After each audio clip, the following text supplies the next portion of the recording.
আজানের সময় ছোট্ট একটি দুরূদ পাঠ করুন, আল্লাহ তাআলা আপনার সকল মনের আশাগুলো কবুল করবেন।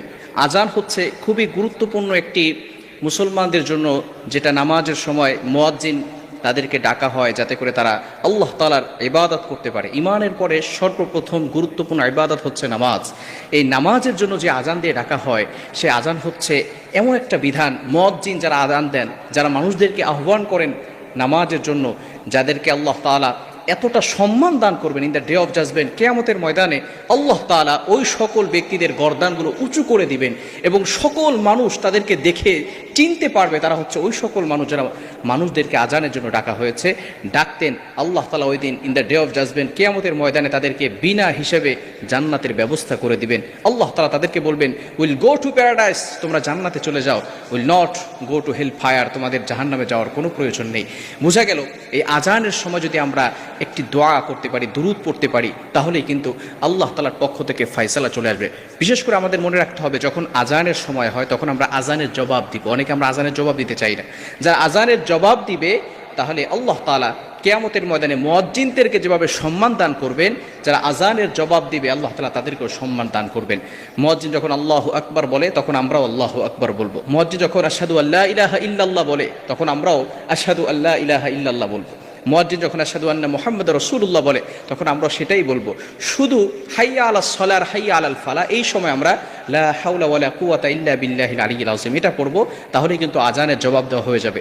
অনেকে প্রশ্ন করেন যে অনেক সময় বিভিন্ন জায়গা থেকে এক এক জায়গায় এক একবার আজান দেওয়া হয়, আমরা কি বারবার উত্তর দিব? নো, একবার বললেই আপনার যে দায়িত্ব সেটা আদায় হয়ে যাবে। এখন কথা হচ্ছে এই আজানের পরপর সময় কিন্তু দোয়া কবুলের সময়, কারণ আমরা তিরমিজির ভিতরে হাদিস পড়েছি, আপনিও তিরমিজির ভিতরে হাদিস পাবেন।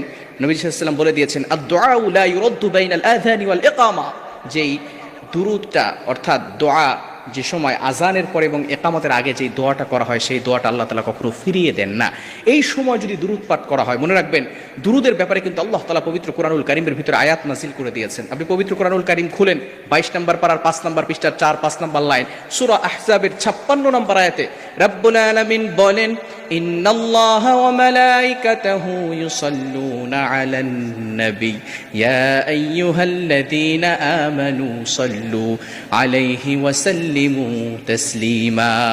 রব্বুল আলামিন বলেন, নিশ্চয়ই আমি আল্লাহ ওয়া মালাইকাতাহু এবং আমার ফেরেশতারা ইউসাল্লুনা আলান নবী, নবীর উপরে দুরূদ পড়ে।